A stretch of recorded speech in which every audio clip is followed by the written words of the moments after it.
Hey guys, this is my 2013 Dodge Dart 1.4 liter turbo. I recently replaced the stock Garrett turbo with a Stigen turbo, but as we can see, there's a whole bunch of soot coming from this clamp right here. There is, I don't know if you can see that separation between the main housing and the exhaust housing. That's where the exhaust is coming out of, and it's literally coating all my lines black, my hood black, and everything in here is just disgusting. So I'll be showing how to replace the turbo, take it off, put it on. I got the new turbo inside, got the same Stigen turbo. The warranty is still good on it, so just went through warranty, and we will get on with the replacement. So we will take these 3 bolts off, this bolt off, and then there's 2 more under these, and then we're just going to take off the heat shield, and that'll expose the turbo. So I'll be right back. So there's not even twist it from the back, and it'll be a lot faster.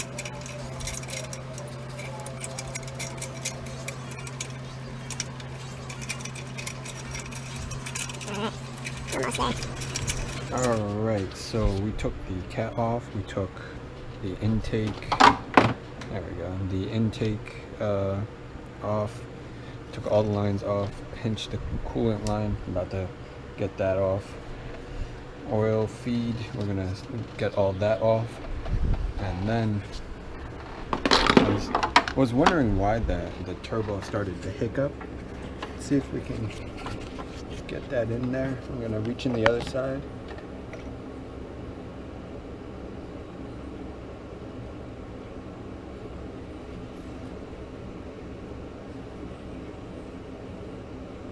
The turbo moves. Like the turbine moves. You can't see it on camera, but it's such a, oh, there we go. I don't know if I can reach it. Let's see.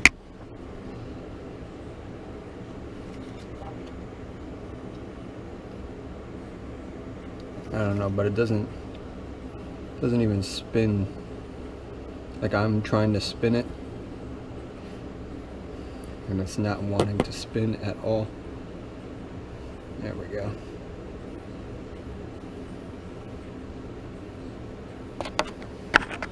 Yeah. So the separation definitely helped it wiggle loose. But so next thing, we're gonna take this hex bolt. We're gonna take the oil feed off. We're gonna do the oil return, which is on the bottom right there, that line, and go from there. All right, guys. So I got the turbo out. These 4 bolts. Oh, take that off. And these 4 bolts. It's a 13 millimeter. Yeah. If anybody could tell me why this is white, I would literally love to know. I just moved the shield out of the way so I can get more access to more of the bolts. The drain line. I did find a piece of bearing laying right there, so right here. I don't know if that's a piece from the turbo, probably is. These lines should still be good. I don't know why they wouldn't be, but I might order new ones. But yeah, I think this is where I'm gonna end for today. I want to see if I can take all this off, clean it all off, and make this good, make it look good. There's a whole bunch of oil inside the charge pipe, so that might be where the oil is coming from. The turbo's going. It's like imbalanced. You see, when I pulled the turbo off, the clamp broke. You should be able to see it a little bit better. This has been separating, and the turbine has just been knocking around in there. And yeah, so this is where we're at for today. I'm gonna do the install in a separate video. We'll go ahead and do all that. It's basically putting the studs back on the turbo, literally putting it in. I want to clean up the air filter because this used to be red, now it's black, and clean that up, and clean the head. So hopefully I'll be doing that. Most of the bolts are an 8, 10, or 13. So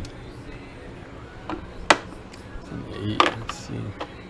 It's a 10 for this. Yeah. So I'm gonna take the oil air separator and take that off, clean it out, and then pop all the coil packs off and clean the top.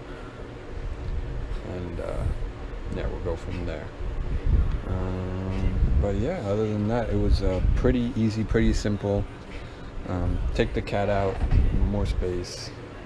But other than that, it took me an hour and 15 minutes to do it. So this is my second time putting it on, taking it on and off. So it's not that bad. But if you like what you see, like, comment, and subscribe.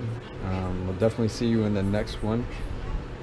Look forward to putting the turbo on the car, and yeah, we're gonna just put the same exact turbo. I got the warranty replacement, so just put it's brand new, so can't go wrong with that, hopefully.